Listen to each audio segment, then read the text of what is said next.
আসসালামু আলাইকুম, welcome my একে কিচেন অ্যান্ড ব্লগ। ঘরে স্বাস্থ্যকরভাবে মজাদার চিকেন নাগেটস তৈরি রেসিপি আজকে আপনাদের সাথে শেয়ার করব। আর এই চিকেন নাগেটস তৈরি করে আপনারা কিন্তু কয়েক মাস সংরক্ষণ করে রাখতে পারবেন। আর ঘরোয়া উপকরণ দিয়ে কিন্তু এটাকে আজকে তৈরি করে দেখাবো। তো প্রথমে এখানে আমি কিছু মুরগির বুকের মাংস ছোট ছোট করে কেটে নিয়েছি। এখন একটা ব্লেন্ডারের জারের মধ্যে এই চিকেনগুলো আমি দিয়ে দেবো। আর এই চিকেনগুলোকে আমি এখন ব্লেন্ডার জারে দিয়ে ভালোভাবে ব্লেন্ড করে নেব। তো আমাদের চিকেনটা আমরা ব্লেন্ড করে নিয়েছি। এই চিকেনটা ঠিক এইভাবে করে আমরা ব্লেন্ড করে নিয়েছি। এখানে আমি 4 পিস মাঝারি সাইজের ব্রেড নিয়ে নিয়েছি। এখন এই ব্রেডের যে ব্রাউন অংশগুলো রয়েছে এগুলোকে আমি কেটে বাদ দিয়ে দেব। আপনারা চাইলে এটা সহই এটাকে ব্যবহার করতে পারেন, তবে এটাকে আমি বাদ দিয়ে দিচ্ছি। বন্ধুরা, এই চিকেন নাগেটসটা তৈরি করা এতটাই সহজ যে একবার যে দেখবে খুব সহজে এটা তৈরি করতে পারবে। তো ব্রেডগুলোর ব্রাউন অংশ কেটে নেওয়ার পর এখন পানির মধ্যে এই ব্রেডগুলো ভিজিয়ে সাথে সাথে তুলে নিতে হবে এবং হাত দিয়ে চেপে চেপে এর মধ্যে যে পানিটা আছে সেই পানিটাকে ভালোভাবে বের করে নিতে হবে। তো এটার পানিটা ভালোভাবে বের করার পর ব্লেন্ড করা চিকেনের মধ্যে দিয়ে দিচ্ছি হাফ চা চামচ গোলমরিচের গুঁড়ো, 1 চা চামচ লাল মরিচের গুঁড়ো, আর দিয়ে দেব হাফ চা চামচ পরিমাণ রসুন বাটা ও হাফ চা চামচ পরিমাণ আদা বাটা। এখানে চিকেন অনুযায়ী মশলাটা একটু কম বেশি লাগতে পারে আর ঝালটা আপনাদের পছন্দ মতো ব্যবহার করতে পারেন। দিয়ে দিলাম 2 টেবিল চামচ পরিমাণ কর্নফ্লাওয়ার। আজকে আমি এই কর্নফ্লাওয়ারটা ব্যবহার করেছি। এই কর্নফ্লাওয়ারটার কালারটা কিছুটা এরকম। দিয়ে দিচ্ছি 1 চা চামচ পরিমাণ সয়া সস আর দিয়ে দেব 2 টেবিল চামচ পরিমাণ টমেটো সস।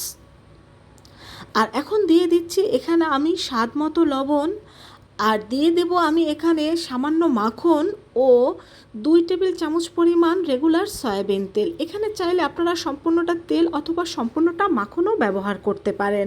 এখন এটাকে আমি ভালোভাবে ব্লেন্ড করে নেব। তো আমাদের এটা ভালোভাবে ব্লেন্ড করা হয়ে গিয়েছে। তো আপনাদের দেখিয়ে দিচ্ছি, দেখুন এই চিকেনটার সাথে কিন্তু এটা একেবারে পারফেক্টভাবে ব্লেন্ড করে নিতে হবে। তো এখানে আমি একটা বোর্ড নিয়ে নিচ্ছি। এই বোর্ডে এখন আমি কিছুটা তেল ব্রাশ করে নেব আর এর সাথে আমার হাতেও কিছুটা তেল মেখে নেব। এখন এই চিকেনের মিশ্রণটাকে এই বোর্ডের উপর আমরা নিয়ে নেব আর বোর্ডের উপর নিয়ে এটাকে হাত দিয়ে ভালোভাবে চেপে চেপে চারকোনা শেপের একটা শেপ দিয়ে নেব। তো ভালোভাবে হাত দিয়ে এটাকে আমরা চারকোনা শেপ দিয়ে দিয়েছি। এখন একটা ছুরিতেও আমি সামান্য তেল মেখে নিচ্ছি। আর আপনারা নাগেটসগুলো কাটার সময় অবশ্যই ছুরিতে তেল মেখে নেবেন, তা না হলে কিন্তু এটা ছুরির সাথে আটকে যাবে।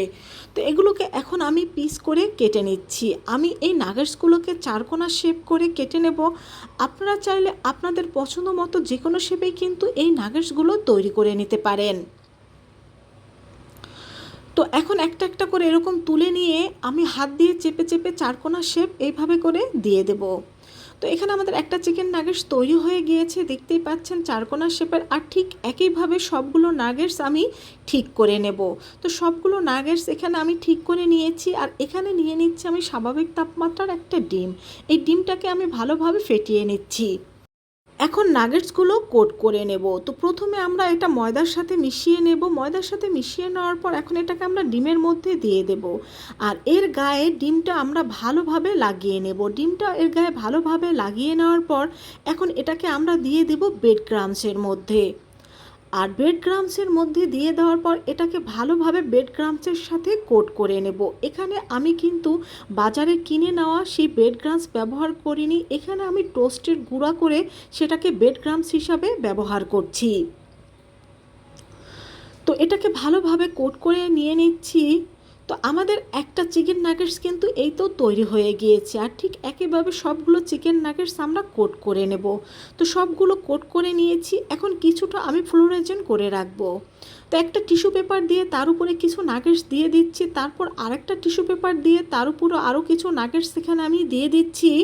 এখানে আমি একটা বক্সে এই নাগেটসগুলো সংরক্ষণ করে রেখে দিচ্ছি। আপনারা চাইলে কিন্তু কোনো জিপলক ব্যাগেও এগুলোকে সংরক্ষণ করে রাখতে পারবেন। তো এটাকে এখন ডিপ ফ্রিজে কয়েক মাস সংরক্ষণ করে রেখে দেওয়া যাবে। আর এই নাগেটসগুলো আমি এখন আপনাদের ভেজে দেখাবো। তো চুলায় আমি তেল গরম দিয়ে দিয়েছি। তেলটা মোটামুটি গরম হলেই এর মধ্যে একটা একটা করে আমি নাগেটসগুলো দিয়ে দেব। আর এই নাগেটসগুলোকে আমি মিডিয়াম টু লো হিটে ভালোভাবে ভেজে নেব। এতে নাগেটসের ভিতরটা অনেক পারফেক্ট হবে। আর এই নাগেটসগুলো কিন্তু অবশ্যই মিডিয়াম টু লো হিটেই ভেজে নিতে হবে। তো নাগেটসগুলো একটা সাইড হয়ে গেলে আমি অন্য একটা সাইড উল্টে দেব। তো বন্ধুরা, দেখতেই পেলে এই চিকেন নাগেটসটা কত সহজভাবে তৈরি করে নেওয়া যায়। তো রেস্টুরেন্ট থেকে না কিনে বাসায় কিন্তু এইভাবে করে নাগেটসগুলো তৈরি করে খেতে পারো, আর একসাথে অনেকগুলো তৈরি করে কয়েক মাসের জন্য সংরক্ষণ করে রেখে দিতে পারো। তো আমাদের নাগেটসগুলো কিন্তু ভাজা হয়ে গিয়েছে, এখন একটা একটা করে আমি তুলে নিচ্ছি। তো তৈরি হয়ে গেল আমাদের মজাদার স্বাদের চিকেন নাগেটস। আর এই চিকেন নাগেটসটা কিন্তু বাচ্চাদের খুবই পছন্দের একটা খাবার। এভাবে সহজভাবে নাগেটসগুলো তৈরি করে সংরক্ষণ করে বাচ্চাদের টিফিনে অথবা নাস্তা হিসেবেও যখন তখন কিন্তু ভেজে দিতে পারি। আর এর ভেতরটা কতটা জুসি হয়েছে সেটাও তোমাদের আমি দেখিয়ে দিচ্ছি। তো ভালো লাগলে কমেন্ট করে জানাবে, তোমার বন্ধুদের সাথে শেয়ার করবে। সবাই ভালো থেকো, আল্লাহ হাফেজ।